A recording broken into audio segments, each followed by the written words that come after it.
I was trying to break down to my mom how crazy it is that there's a chance that I won't end up with a black man. And she like, no, you should just date whoever.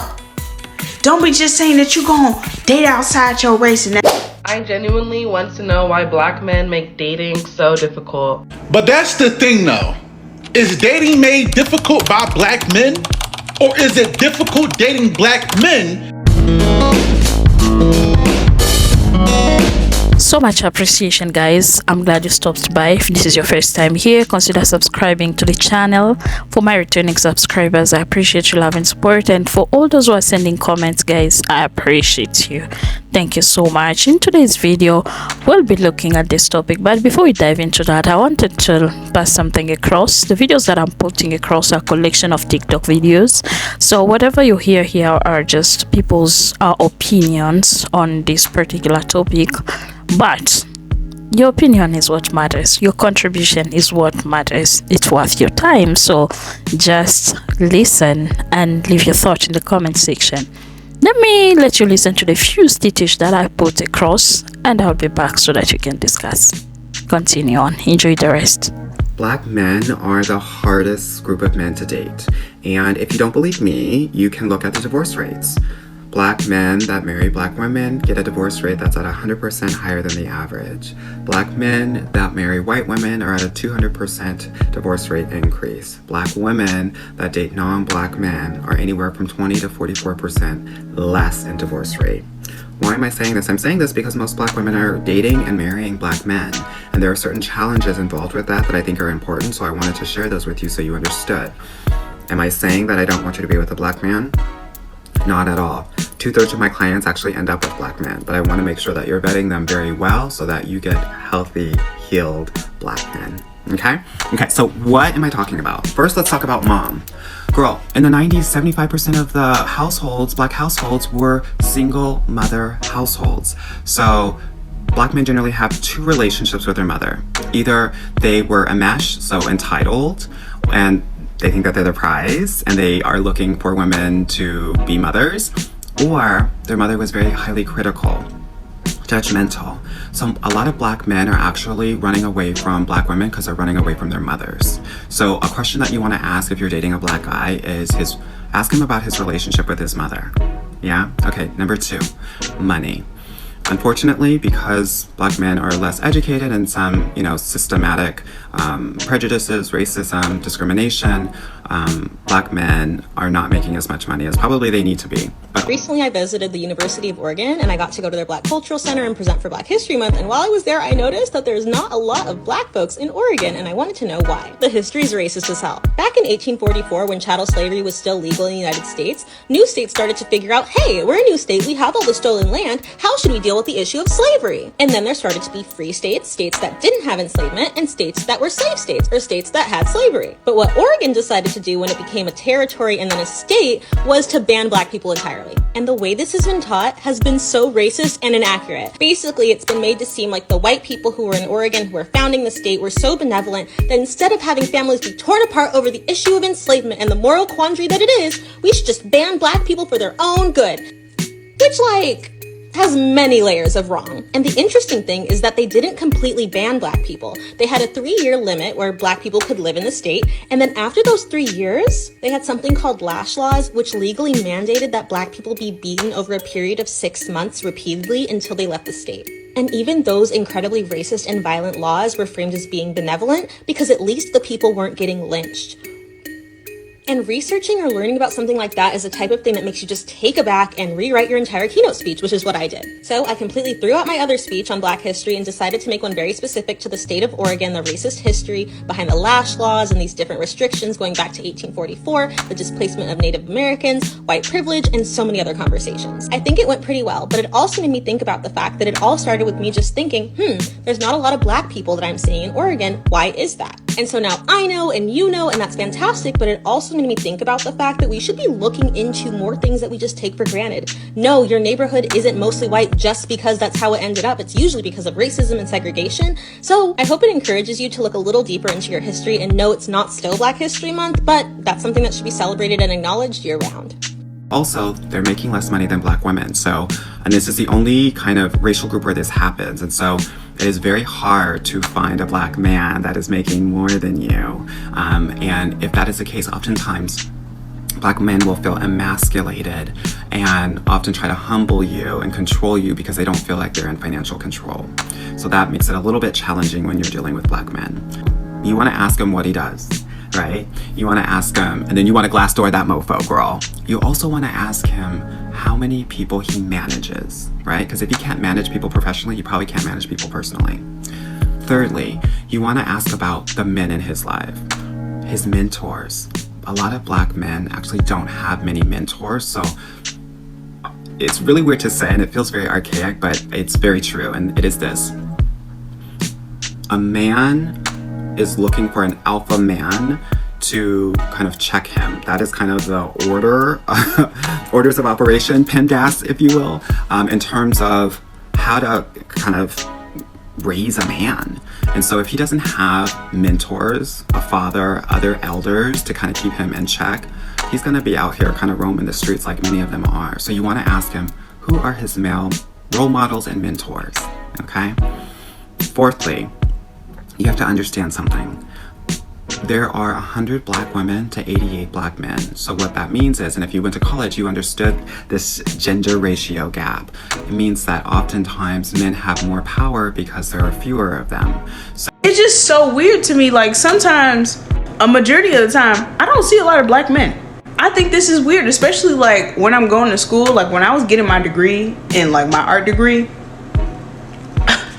a black man, it was maybe 2 other ones, but they were in different, like, you know, they were older than me. When I got my master's, it was 1 guy that was there. So imagine this being my dating pool. And even with work, the only black men I see are way older than me. And it's only like 1. And when women said, like, the more degrees you get as a black woman, the spaces you occupy, you're going to see less black men. And I thought y'all were tripping. And it's not like I'm in a place that is like not popping. It's Chicago. You're telling me Chi-Town? Like, oh, he got his bachelor's, he got his master's, he's working a corporate job. I'm talking about those type of men. I don't see that. Y'all tell me, y'all just think it's corny, right? That's why, right? Like, cause where y'all at? Because I want to be motivated. You know what I'm saying?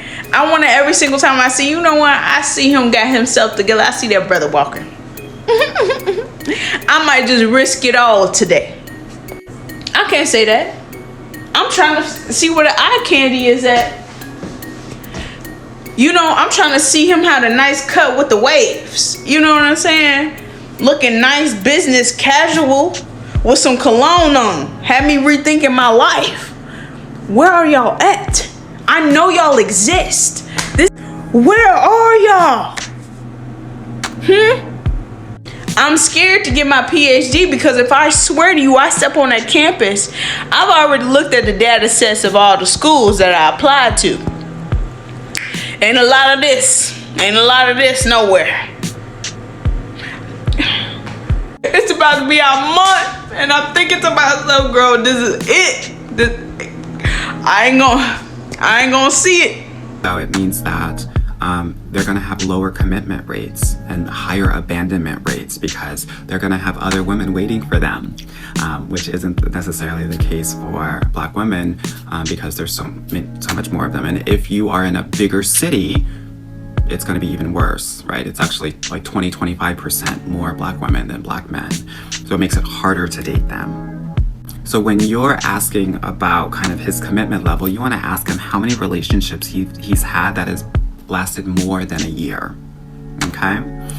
And finally, the reason why it's kind of harder to date black men is because of the micro and macro aggressions that they have to face, similar to what the aggressions that you have to face. But oftentimes, those things will lead to depression and anger for men, and they might bring it home, which can make it very hard for black women to be with them. So you want to ask them, how they deal with those sorts of aggressions on a daily basis and how they manage it mentally, intellectually, emotionally. I hope this is helpful as you evaluate Black men, and also I want you to date everybody, right? I know that the biggest flex and in terms of being able to find success in your dating life is to be able to date everyone. I hope this helps as you navigate your dating journey, and if you want help with that, definitely book a call with me. So I am a Black woman who is happily married to a very healthy and supportive Black man, but I can also recognize a lot of truth in what he's saying, and I can acknowledge the statistics are real. And I will never hop on the bandwagon of like bashing all Black men, and I don't think at all that that's what he's doing. He's just stating some facts, and I don't think that all Black men, obviously I'm married to a Black man, I don't think that all Black men are terrible or not marriage material, but they are, slim. They're slim pickings, and they are few and far in between, in my opinion. They're like unicorns now. So I will always encourage Black women to expand our options and date very intentionally so that you can be sure to get you a healthy and supportive partner. So that means date all men, date them all. Do not limit yourself to only Black men. And I know a lot of us have this dream of Black love, and I'm not saying you should discard your dream or lose all hope, but most importantly, you want a partner that is just going to love you, respect you, support you, be there for you. And if you open up your dating pool to other options, then the odds are going to be more in your favor. That's just the reality. And my husband and I actually have these conversations about the disparity between Black men and Black women in the dating pool and in marriage. So, he is very cognizant of that. And I think that's a reflection of where he is as a man and what I believe it required of him to get to that point, to be able to recognize those things are accountability, our growth, our success and progress personally for him.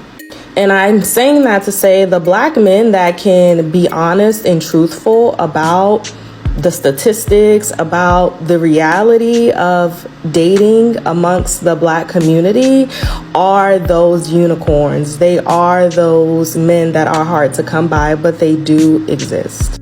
They exist, but don't put all your eggs in one basket, sis. Explore your options, open up your heart to potentially finding a man, no matter where he comes from, no matter what his skin complexion is. You're just wanting and you deserve a man who is just really going to love and support you in a very healthy way. Women also make it difficult to date. Yes, but here's why. I feel like now Black women are just smarter. We know our worth, we know our value, we have standards, we have boundaries, right? Not saying that the generations before us different, but we are just on a different level, and we can't tolerate, and we're just not accepting what the Black man has to offer anymore. I feel like as Black women, culturally, we've elevated, and Black men are still here, and Black men want us to wait for them to meet us where we are, and we're not anymore. I have an answer, and it's simply because they don't have money.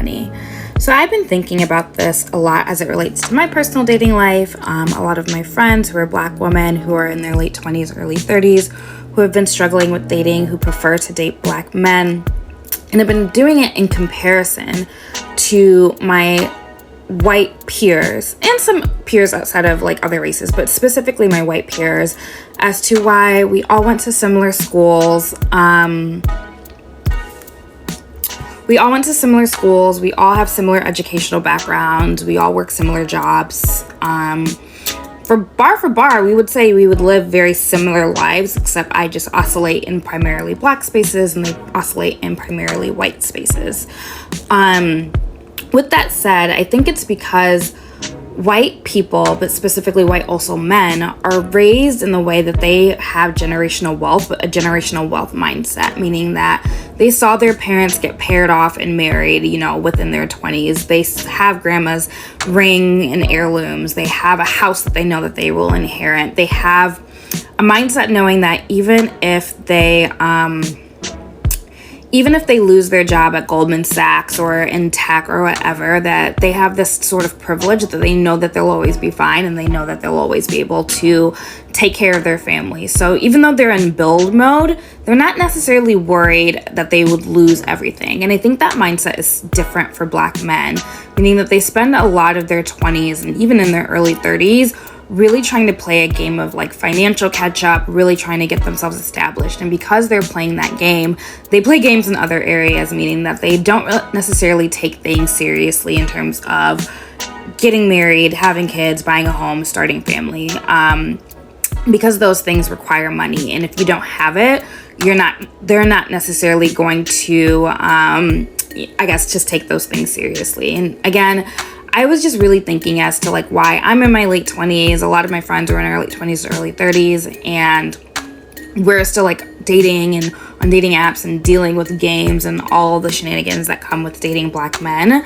But then when I look at the Jennys, the Tiffany's, and the whatevers of the world, a lot of them who I have worked with or work with, why they all, ironically enough, got engaged all at 27, 28, around the same time. And it's felt kind of like sorority-like, very systematic. And again, it's that peer influence around them. If they see all their friends doing the things, and this goes for men too, they're going to go do those things as well. If they saw their parents do it, they're going to go do it as well. And I don't think Black men saw it from their fathers. And they also don't necessarily see it from their peers around them, so they don't also feel kind of that social influence to do those things, especially for Black men in major cities like a New York, LA, a Chicago, a Miami, maybe even Houston. Maybe in the South it might be a bit different. But yeah, there's more I can say on this, and I've been doing a lot of research. I'm actually going to write an article about it, just the differences and nuances between being a Black woman dating versus like my white contemporaries and their dating experiences. But yeah, the one factor that it boils down to is money. And if you don't have it, you're not able to progress forward in dating. Chance that I won't end up with a Black man. And she like, no, you should just date whoever. Don't be just saying that you gonna date outside your race and that's it. I'm not saying that's it. If a Michael B. Jordan, if a fine Trevante Rose come to me, I'm gonna step up and be the woman I need to be with him. But I'm thinking to myself, I'm explaining to my mom, I'm like, the things I find interesting, the places that I'm in, there's not a lot of Black men there. It may be Black women, but Black men don't do that stuff. And I'm not about to go to a place that I specifically know, because we're not doing all that. Because then that to me is, we're not occupying the same place. We don't have the same interests. Why would this work out? In the last 4 years, there have been 3 Black men that I've seen frequently that could have been a candidate. 3. That doesn't mean that I find them attractive and they find me attractive. But out of think about that, 3 in the last 4 years, and every year it gets slimmer.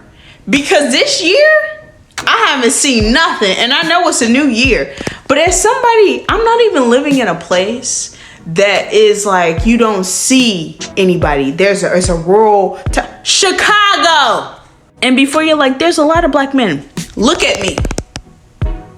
Think about who I would date. I have my bachelor's and my master's. Think about who I would date. Look at all of me. Look at me. Don't look at the mess. Look at how I'm dressing. Look at me. I just want to start by congratulating my Black ladies. Congratulations in your education but looking at the statistics right here, you'd realize that really there's a problem with Black men. And that could be because of the opportunities that were denied to them in the past.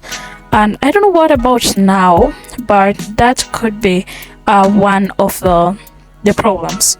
There could be opportunities right now, but we look at role models. If your surrounding has people who are just around doing stuff that aren't really making sense. Who is your role model? Who are you looking up to? But I still believe that things will get better. So just they also need empowerment.